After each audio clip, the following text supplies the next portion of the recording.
Aujourd'hui âgé de 94 ans, Nelson Mandela n'apparaît que rarement en public. La dernière fois, c'était il y a 2 ans, pour la finale de la Coupe du Monde de football en Afrique du Sud. Mais si l'homme se fait plus rare, l'admiration qu'il inspire, elle, reste intacte.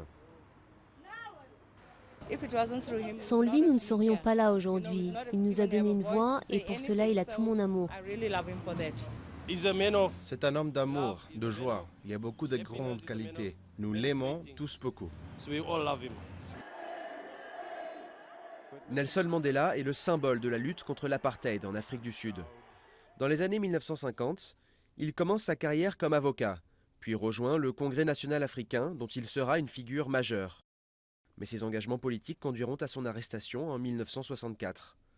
Suivront 27 années d'emprisonnement, pour la plupart sur Robben Island. Ahmed Kathrada, codétenu et ami intime de Mandela, se souvient.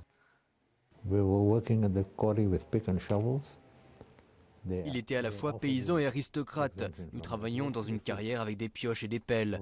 Quand ils lui ont proposé de le dispenser de ses travaux, il a refusé. Quand nous avons fait une grève de la faim, nous avons voulu dispenser les plus âgés et les malades. Là encore, il a refusé. À sa sortie de prison en 1990, il sera l'apôtre de la réconciliation entre noirs et blancs. 4 ans plus tard, il devient le président de l'Afrique du Sud. Mandela poursuivra son action diplomatique bien après la fin de son mandat, grâce à son atout le plus puissant, son charisme. C'est quelqu'un qui peut entretenir des rapports avec n'importe qui, quel que soit son âge. Il fonctionne sur un principe d'égalité. Aujourd'hui, cependant, la santé de l'ancien président décline.